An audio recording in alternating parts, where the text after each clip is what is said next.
Thanks for choosing this free Anfield Index podcast. If you'd prefer to listen to this or any of our other shows without adverts, then now's the time to check out Anfield Index Pro.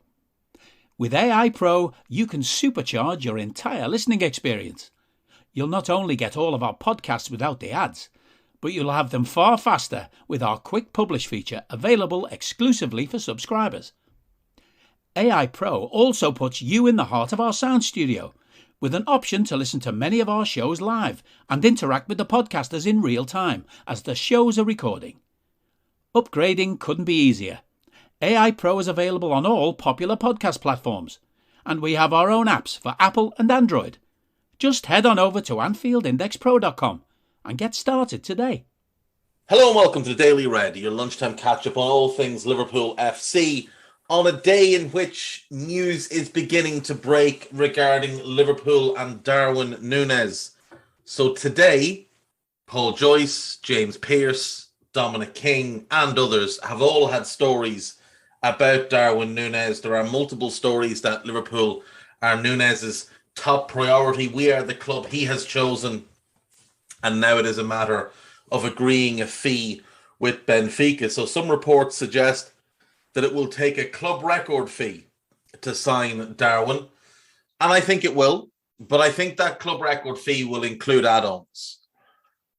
I think we're going to get him for around 65 million, plus 15 million or 20 million in add-ons, which, if hit, will make it a club record fee, but I think will be more palatable for us to not have to pay over what we paid for Virgil in terms of the initial fee. There are also rumours of players leaving Liverpool. Obviously, we know about Sadio. He's told Liverpool he wants to leave. Bayern Munich are the club who seem to be in pole position to get him. They're leaking to their journalists that he has chosen them and yada, yada, yada, while attempting to lowball us with offers. So they have made a second lowball offer of 25 million plus 5 million in add-ons, which is still way below what Liverpool are looking for Sadio, which is about 42.5 million. The add-ons in this latest Bayern deal have been described by multiple journalists as a joke, that it would require Sadio winning the Ballon d'Or 3 times, Bayern winning multiple Champions Leagues and at least 3 league titles to fully realise the add-ons. So, look, Bayern are trying to do a Liverpool to Liverpool. Hassan Salihamidzic, who's not very good at his job, is trying to be the cleverest person in the room when in fact he is quite the opposite. I think Sadio obviously will end up going. I think he will end up going to Bayern, but they will pay closer to what we want than what they want. A lot of their funds are likely tied up in Lewandowski and the potential move of him to Barcelona. Bayern seem to have spent a sizable chunk of their summer transfer budget, which was never going to be much based on their most recent accounts and recent statements from the club involving their financial situation. They brought in Gravenberch. They paid a sizable signing on fee to Mazraoui. They're trying to get Conrad Lamer, and there's a few different things there where they're trying to penny pinch. Bayern don't have massive amounts of money to spend. They were hammered by the COVID pandemic, and their wage bill is out of control, which has been reported a few times. The decision to sign Leroy Sané and give him over 400,000 a week caused a queue of people outside the office of the sporting director Salihamidzic wanting the same type of contract. So Kimmich, Goretzka and Koeman were all given similar contracts. Lewandowski's already earning that type of money, as is Manuel Neuer, as is Thomas Muller. I believe they have 11 players earning more than the highest paid player at Liverpool and 10 earning over 300,000 a week. Baffling way to run your football club. But look, they have success, so they won't care all that much. Either way, they're going to probably get Mane, but they will pay the fee. The next name likely to leave is Taki Minamino, and David Lynch has reported today in his column on This Is Anfield that there are 5 clubs interested in the player. Wolves, Fulham, Southampton, Leeds, and Monaco. All interested. I would tell Monaco that the price is 40 million.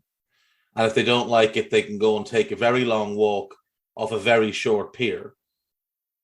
Taki will be a really good signing for somebody. We've never been able to use him properly because we haven't played a system that really suits a player like him. When we bought him, it was based on what he'd done at at Salzburg as an attacking midfielder in a box midfield behind two strikers. You remember that team. They played Haaland and Hwang up front, Taki and Szoboszlai as dual attacking midfielders. And that suited him. He played a lot off the ball, his movement, his intelligence, his ability to play quick 1-2s, his ability in tight spaces, all of that was maximized. We haven't played that way. And he doesn't really suit playing as a wide forward in a 4-3-3. And he doesn't really suit playing as a 9. Funnily enough, the one player who would really suit him is Darwin Nunez, who you could imagine Taki playing just off and having quite a bit of success. But it does look like we're looking for a fee of about 17 million. You add that to what we're looking for Sadio, and you're at about 60 million. Plus others are to leave as well. Nico, Nat, Ox. There might be one or two others. We don't know yet. Nobody who'll bring in much money. It'll be some of the younger players who aren't making the grade. So, Ox, I think we're probably looking for about 15. Nico, probably 12. Nat, probably 12 to 15. I don't think we'll get that. But if we get 10 for him, 10 for Nico, and even 10 to 12 for Ox, that's still an extra 30 million. Puts us at over 80 million in sales when combined with, over 90 million in sales when combined with Sadio and Taki, and covers the Ramsey deal, covers the Carvalho deal, and then leaves a bit of money in the pot to go towards the midfielder that we want, or wide player, whoever that may be. Myself and Gags are doing old school tomorrow, so we will discuss our thoughts on Darwin and what it may mean in terms of shape, who else could arrive. There are rumours, some of them quite strong, that after Darwin, it would be a winger rather than a midfielder.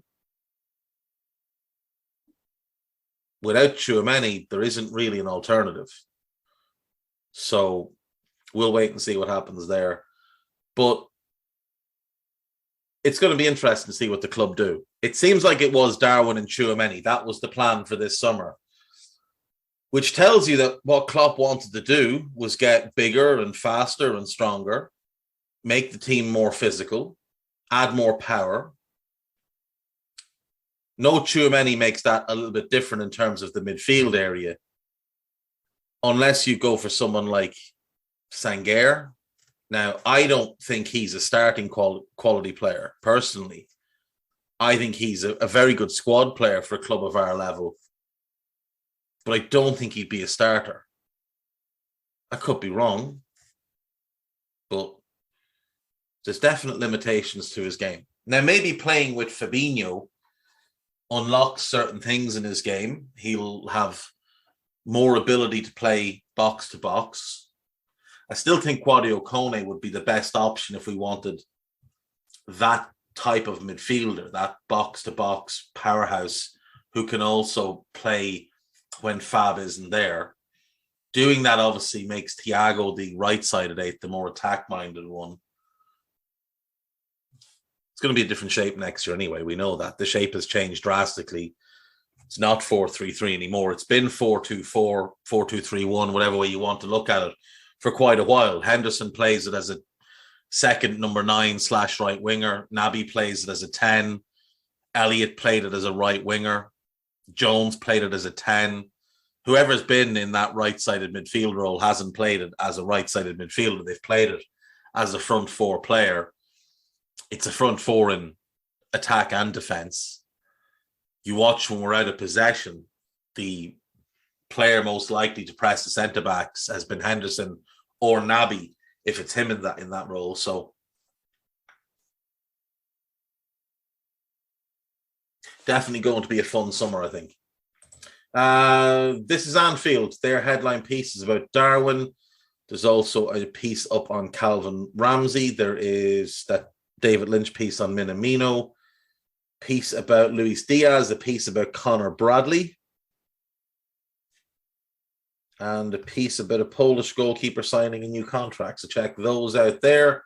Liverpool.com, again, they lead with Darwin Nunez. There's a piece about how Liverpool can get a 15 million boost via latest transfer masterclass. And that is about Nico Williams.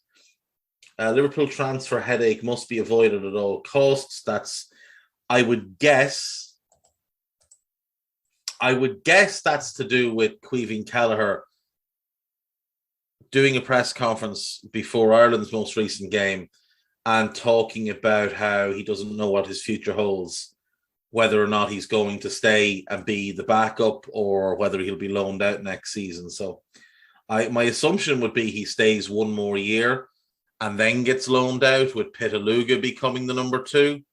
But I could be wrong on that one. Liverpool and Sadio Mane can learn 2 things from Robert Lewandowski amid transfer fallout. The Lewandowski Bayern thing is starting to get quite ugly and also quite funny. Cesc Fabregas has already told Liverpool who they should sign as ideal 17 million Sadio Mane transfer replacement.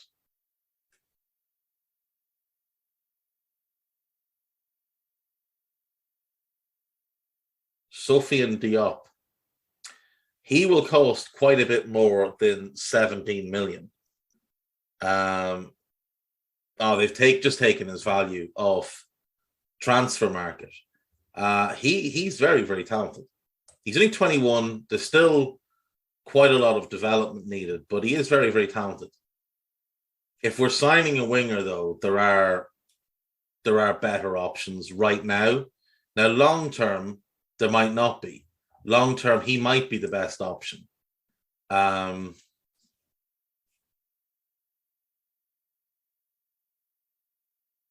he does have 4 years left in his contract, and he's going to cost a lot more than that type of fee.